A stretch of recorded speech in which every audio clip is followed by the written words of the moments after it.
You said you like Obito? Here are 101 facts that will show you don't know as much about him as you thought. Number 1. Obito Uchiha is honestly one of the most layered characters in Naruto, and dude has more names than a rapper with 10 alter egos. At first he pops up as Tobi, then he straight up pretends to be Madara Uchiha, gets called the Masked Madara, and starts moving the whole world like a puppet. Later he even gets labeled the second sage of 6 paths, and at one point calls himself the Saviour, like he's doing a world tour or something. Number 2. When he pulled up as Tobi, the entire Naruto fandom went into full confusion mode. With that weird spiral mask and his super shady behavior, people were convinced Tobi was Madara, or Shisui, or Kagami, or even Fugaku. Even the voice actors weren't told who he really was until the last minute. When the big reveal dropped that Tobi was actually Obito, it hit everyone hard, even the anime staff working behind the scenes. Number 3. In the scene where Naruto smashes Obito's mask, the framing and the camera angle are almost exactly the same as when Naruto removes Haku's mask back in Chapter 16. Both moments have Naruto yelling, "Who are you?" which creates this clean little parallel between the two masked characters. It's a subtle callback that hints at the whole theme of hidden identity and also quietly shows that Obito was around way earlier than people realized. Number 4.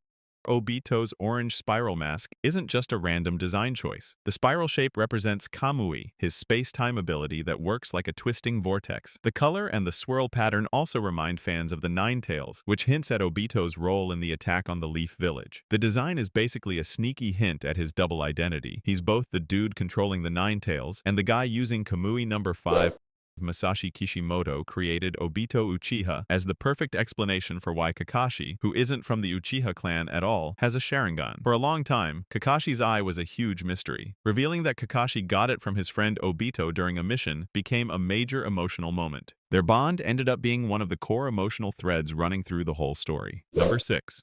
Before Obito even showed up in the story for real, Kishimoto already teased him on the cover of Chapter 16. It's a tiny detail, but super intentional, showing that the author had long-term plans for this guy. That early hint made readers curious and set up the future reveal about Obito and Kakashi. Kishimoto planned Obito from way back, not as some random Uchiha, but as someone who would massively shape Kakashi's whole journey. Number 7. When he was a kid, Obito was low-key famous in the Leaf Village for being kind and always helping old people. Outside of trying to compete with Kakashi nonstop, he spent his time doing good deeds around the village, helping elders and doing small everyday chores. Because of this habit, he was always late to training or missions. Number 8. Obito grew up with his grandma and never knew who his parents were, so he really wanted to be seen and recognized by everyone. Number 9.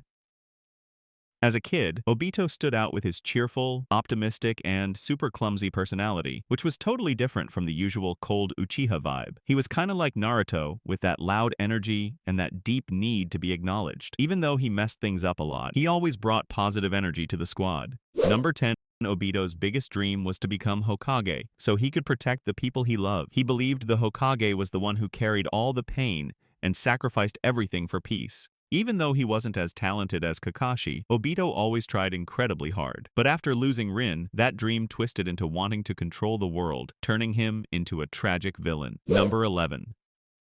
Despite Obito being a user of the 6 Paths Senjutsu, he is not listed as a Senjutsu user nor a user of Yang release in the 4th databook. Number 12.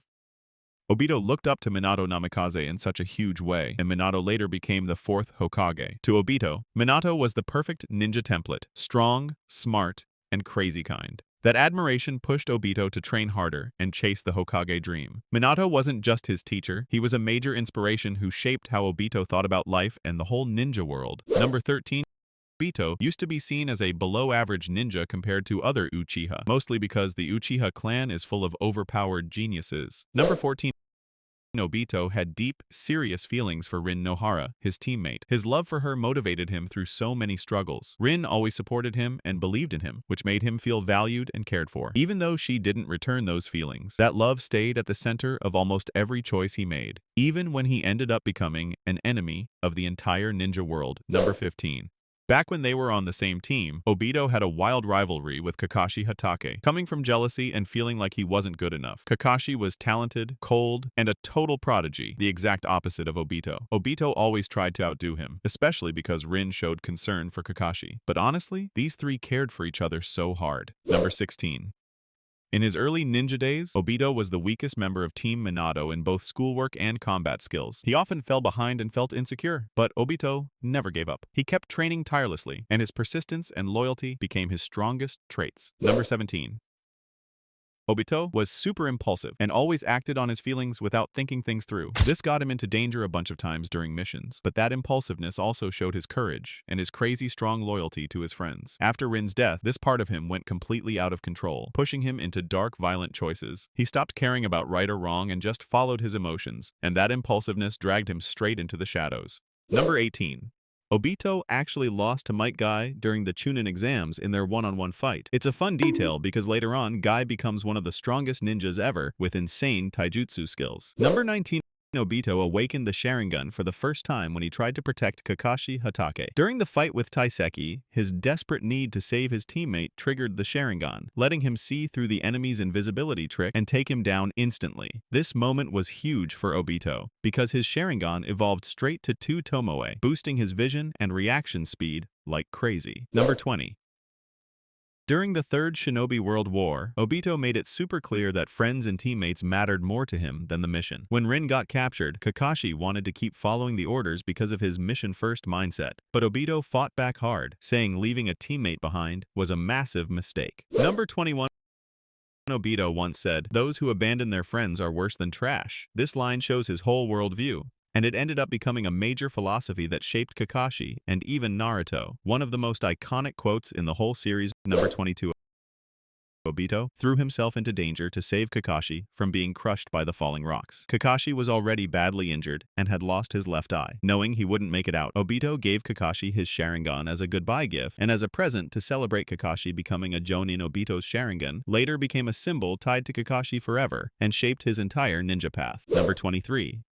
Obito's name was carved onto the Leaf Village memorial stone, even though he didn't actually die. After Kakashi and Rin returned to the village, everyone believed Obito had sacrificed himself, so they honored him on the stone. This made his later return with a totally different identity even more shocking. Number 24. Obito's death in the Third Great Ninja War was fake. After the rocks crushed him, Madara saved him and brainwashed him, turning him into a tool for the Eye of the Moon plan. The whole world thought Obito died a hero, but in reality, he survived and changed completely. This was a massive turning point in ninja history. Number 25. Obito became friends with a spiral-faced Zetsu that he nicknamed Guru Guru. During his recovery, Obito got used to working with this special Zetsu, who later played a big role in helping him move with his new body and use his new abilities. Number 26. After being saved by Madara, Obito secretly watched Kakashi visiting his grave and Rin's grave for years. He saw Kakashi hurting, blaming himself, and mourning the 2 friends he thought he lost. Those moments made Obito feel both sympathy and deep resentment. That long silence built up his bitterness and anger. Number 27. Obito awakened his Mangekyo Sharingan for the first time after Rin's death. That tragic moment, with Kakashi accidentally killing her, completely shattered Obito and pushed him into a whole new level of power and darkness. Number 28. After Rin's brutal death, the emotional shock was so overwhelming that both Obito and Kakashi awakened Mangekyo Sharingan at the exact same time. What makes it even crazier is that both eyes reacted together, even though one of them was already inside Kakashi. It's one of the rare moments in Uchiha history, because Mangekyo usually needs Uchiha chakra, yet Kakashi still awakened it perfectly, even though he wasn't Uchiha at all. Number 29. In his rage and heartbreak, Obito unleashed terrifying power by using his space-time ability Kamui together with Wood Release, a combo that's insanely rare and super dangerous. Using Kamui and the Wood Release from Guru Guru's body, Obito wiped out the entire group of mist ninjas in front of him. Number 30.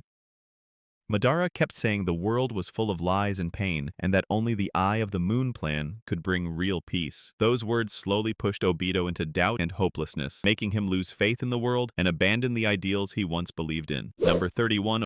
Obito talked big about erasing suffering with infinite Tsukuyomi, but then he straight up laughed when he saw Sasuke stab Karin just to kill Danzo. That moment shows that he wasn't actually trying to heal the world yet. He was just using his pain and hatred as an excuse to justify everything he was doing. Number 32.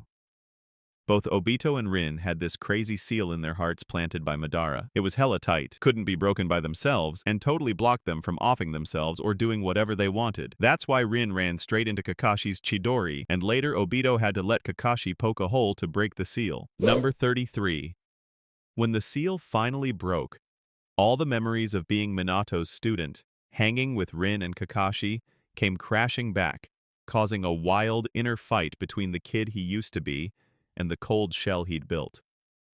Those Team Minato memories reminded Obito of who he really was, a dude who once dreamed of being Hokage, not some world-destroying villain. Number 34.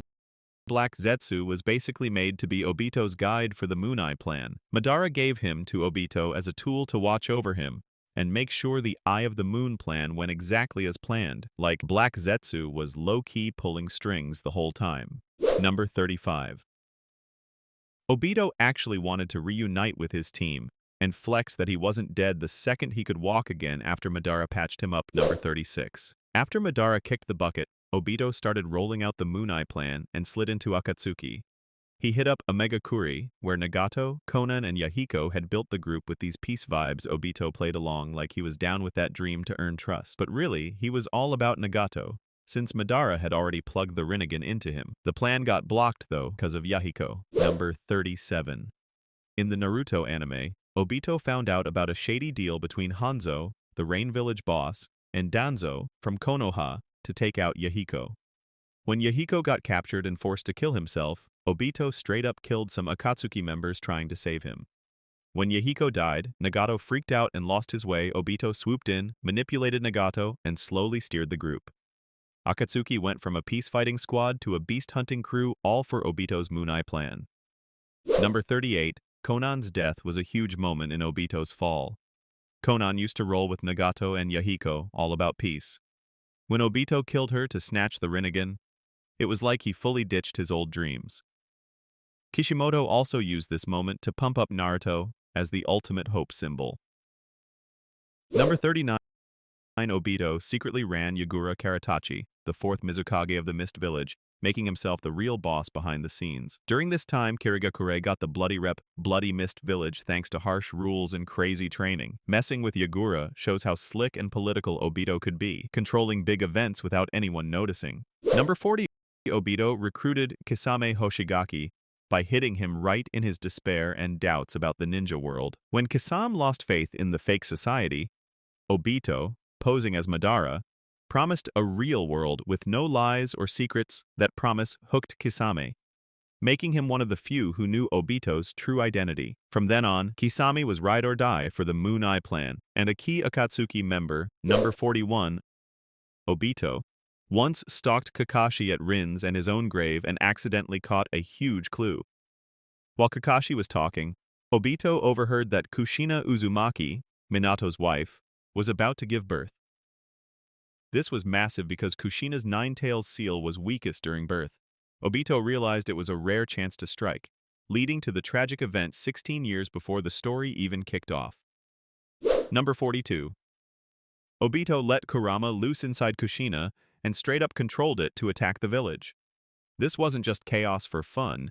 He was getting revenge for Rin's death and all the betrayal he felt from the ninja world. The attack caused massive damage, killing Minato, the fourth Hokage, and Kushina, and totally shook up the history of the Leaf Village. Number 43. During the battle defending the Leaf, Obito went head-to-head with Minato Namikaze, the fourth Hokage.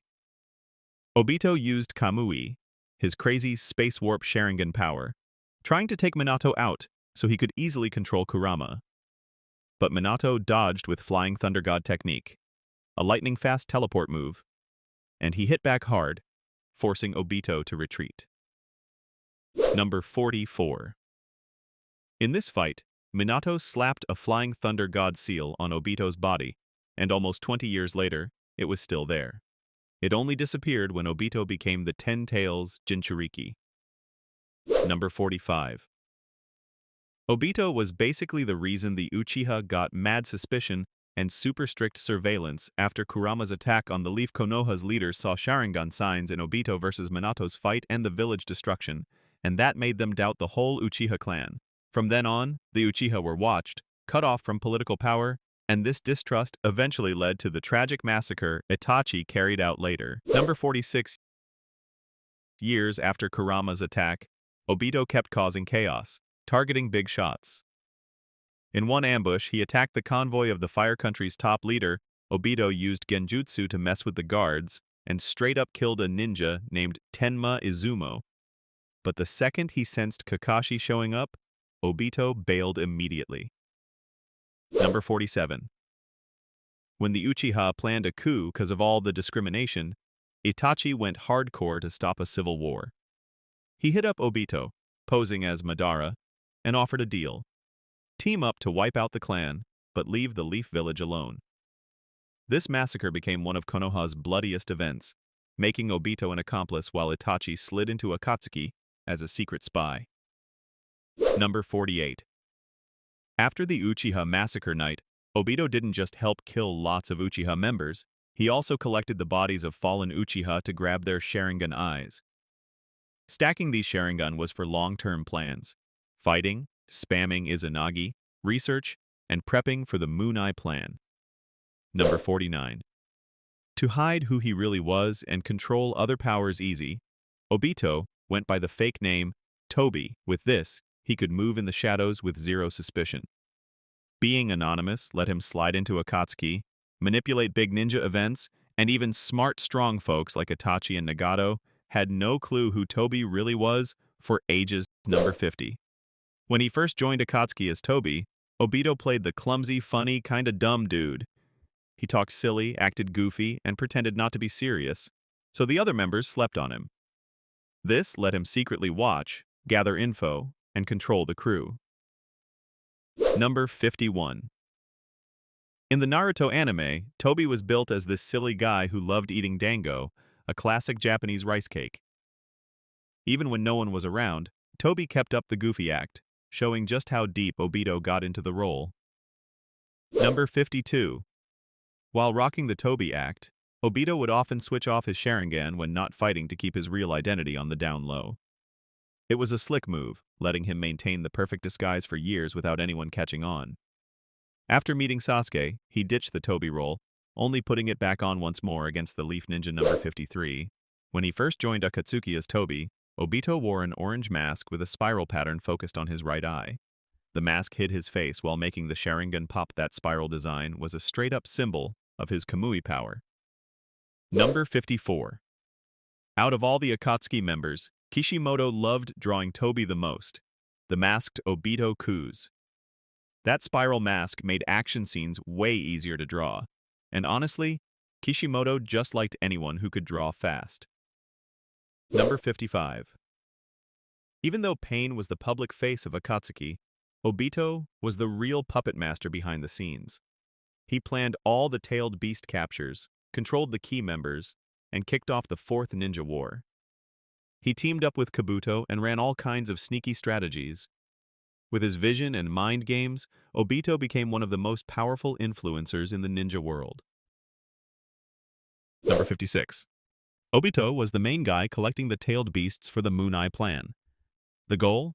Use the Ten Tails power to launch infinite Tsukuyomi, a massive genjutsu that would trap the whole world in a never-ending dream. Number 57. Obito was the mastermind using the name Madara Uchiha to scare and control the ninja world. Madara's name carries mad history and fear, so Obito could get what he wanted without showing his real face. Everyone freaked thinking Madara was actually back, throwing the power balance totally off. Number 58. Obito's ultimate goal is to hit the whole world with infinite Tsukuyomi, trapping everyone in one giant dream with zero war, pain, or loss. He believed only a fake world could bring real peace because reality's way too cruel and messed up. And in his dream world, Rin's there. Number 59. Obito kept saying Sasuke was just a pawn he could ditch. But Loki?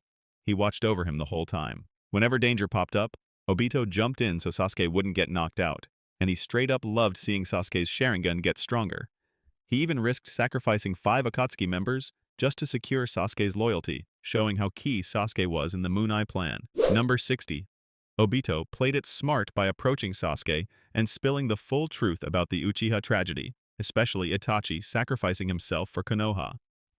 This crushed Sasuke's trust and flipped him from following his brother's ideals to seeking revenge on the village Obito. Used all that hate and pain to turn Sasuke into a major piece in his plan. Number 61. After saving Sasuke from death, Obito showed up as Madara, flashing his right Sharingan instantly. Amaterasu popped in Sasuke's left eye, a secret trap Itachi set to protect him and warn him about Obito.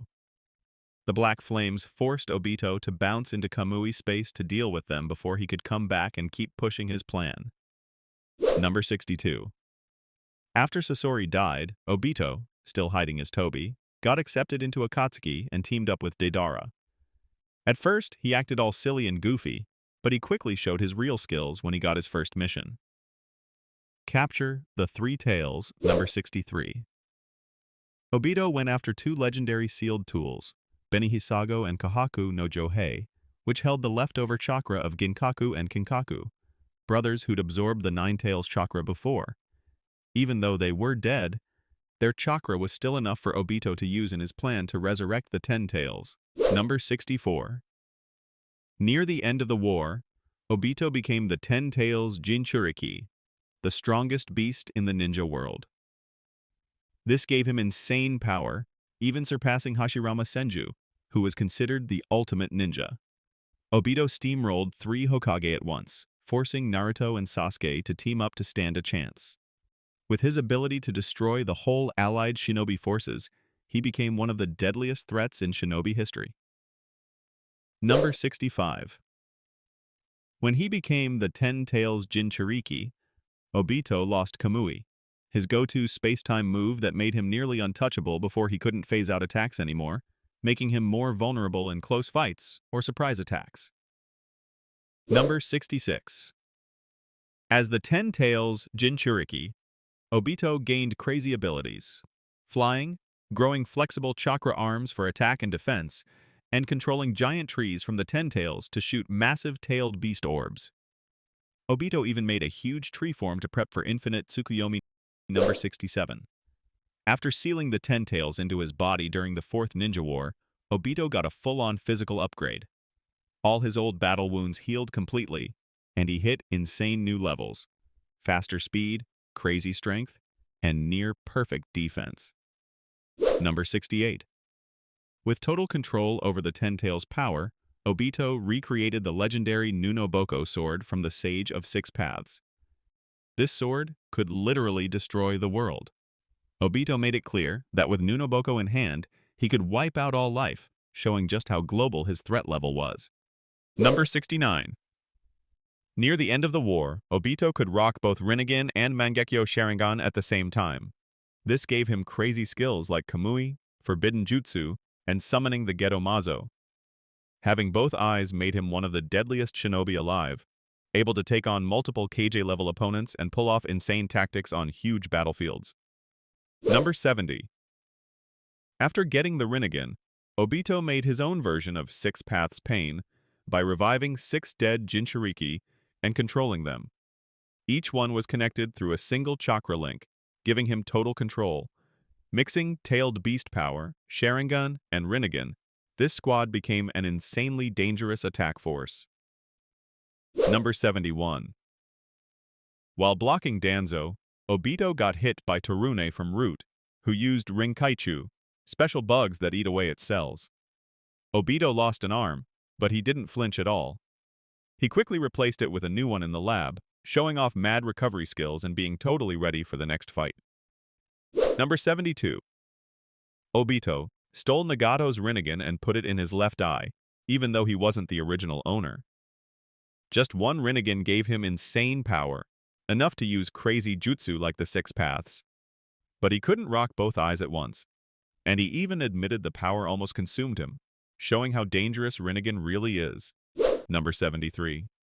During the Fourth Ninja War, Obito used a gunbai, the war fan symbolizing Madara, as a super versatile weapon. He hooked it with chains to make it mid-range, using it both for attacks and as a solid shield.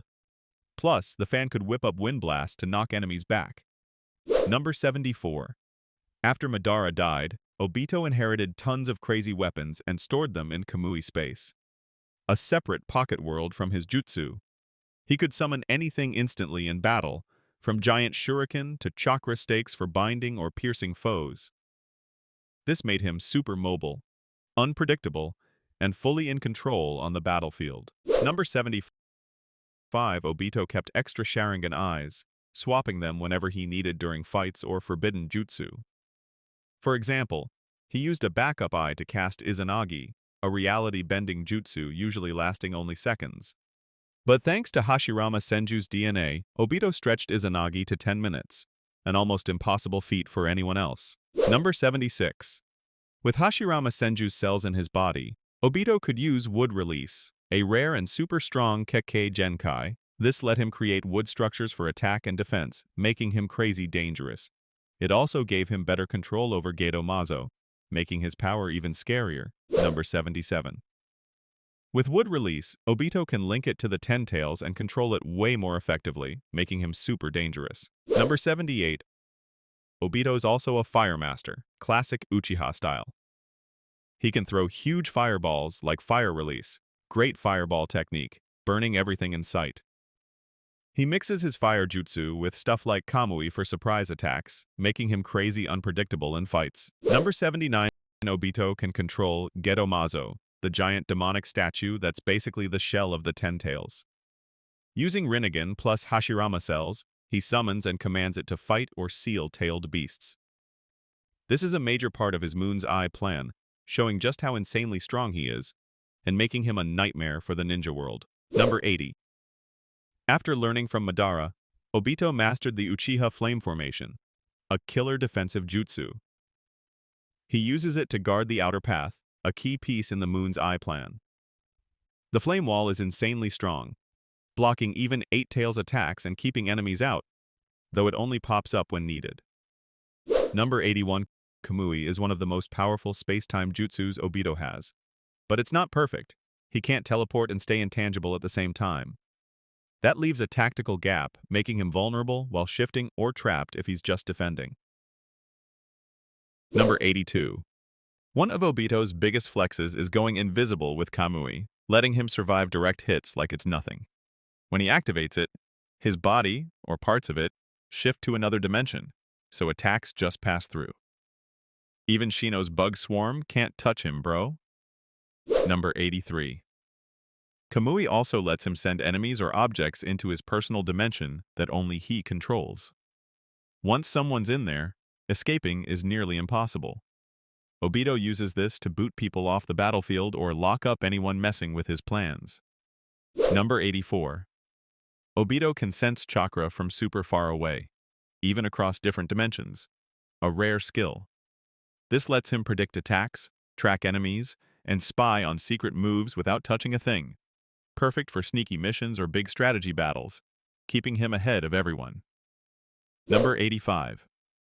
Obito is one of the few shinobi who can rock all 5 basic nature types: fire, water, wind, lightning, and earth. On top of that, he masters Yin-Yang Release, a special chakra used to create and control life. Number 86.